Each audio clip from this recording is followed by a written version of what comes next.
Hello viewers, welcome back to our channel by the mom. இன்னைக்கு நம்ம பார்க்க போறது ஒரு ஈஸியான டிஃபன் ஐட்டம் prawn khichdi. இது எப்படி செய்யறதுன்னு பார்க்கலாம் வாங்க. ஒரு கடாயில 150 மில்லி எண்ணெய் எடுத்துக்கங்க.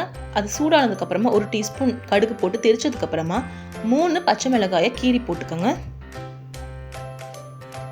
அப்புறமா ஒரு கைக்குத்து அளவு கருவேப்பிலை போட்டு நல்லா பொரிஞ்சதுக்கு அப்புறமா 250 கிராம் நறுக்கின வெங்காயத்தை ஆட் பண்ணிக்கங்க. கொஞ்சம் நல்லா வதக்கி விடுங்க. ஓரளவு வெங்காயம் வதங்கினதுக்கு அப்புறமா 250 கிராம் தக்காளி அதையும் ஆட் பண்ணிக்கோங்க. இப்போ நம்ம ஆல்ரெடி குக் பண்ணி வச்சுருக்க ப்ரான் ஆட் பண்ணுவோம். சால்ட் ஆட் பண்ணிக்கோங்க தேவையான அளவு. 150 கிராம் ஆல்ரெடி குக் பண்ண prawn. Homemade chilli powder 2 table spoon.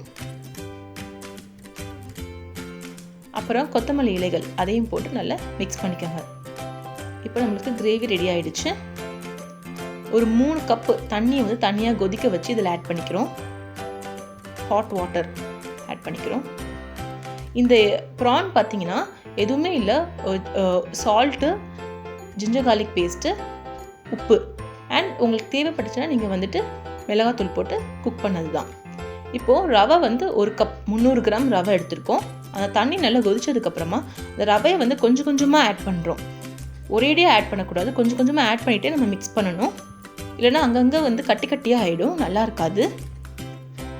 இது பார்த்திங்கன்னா சீ ஃபுட் பிடிச்சவங்களுக்கு கண்டிப்பாக இது ரொம்ப பிடிக்கும். ரொம்ப டேஸ்ட்டாக இருக்கும். அந்த ப்ரானோடைய அரோமா இது நல்லாயிருக்கும். இப்போ அந்த ரவை நல்லா வேக விடணும். அது வேகிறதுக்கு ரொம்ப டைம் எடுக்காது. அதனால் இது ரொம்ப ஈஸியான ரெசிபி, ரொம்ப டேஸ்டியாகவும் இருக்கும். இது ஈவன் சீ ஃபுட் வேணாம், எனக்கு எந்த நான்வெஜ் இதில் வேணாம்னு நினைக்கிறவங்க அதை அவாய்ட் பண்ணிட்டா நார்மலாகவே நீங்கள் செய்யலாம். இப்போ பார்த்தீங்கன்னா நல்லா ரெடி ஆகிடுச்சு. நம்ம ரவை நல்லா வெந்துருச்சு, நல்லா சாஃப்ட் ஆகிடுச்சு. அதுக்கப்புறமா இன்னும் இறக்குறதுக்கு முன்னாடி இன்னும் கொஞ்சம் கொத்தமல்லி இலைகளை ஆட் பண்ணி ஸ்டவ்வை ஆஃப் பண்ணிடுங்க. இது பார்த்தீங்கன்னா ரொம்ப ஈஸியான ரெசிபி. மார்னிங் டிஃபனுக்கு கூட செஞ்சிடலாம், ஈவன் நைட் டின்னர் கூட சாப்பிடலாம்.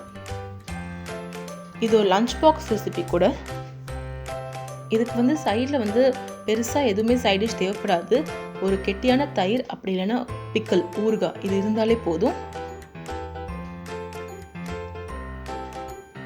இதை நீங்கள் கண்டிப்பாக உங்கள் வீட்டில் ட்ரை பண்ணி பாருங்கள். இதுக்குன்னு ரொம்ப வெளியில் போய் காஸ்ட்லியான இன்க்ரீடியன்ட்ஸ் வாங்கணும்னு அவசியம் கிடையாது. இந்த வீடியோ பிடிச்சிருந்தா லைக் பண்ணுங்கள், ஷேர் பண்ணுங்கள், சப்ஸ்கிரைப் பண்ணுங்கள். எங்களை ஃபேஸ்புக் அண்ட் இன்ஸ்டாகிராமில் கண்டிப்பாக ஃபாலோ பண்ணுங்கள். Have a nice day. Thank you.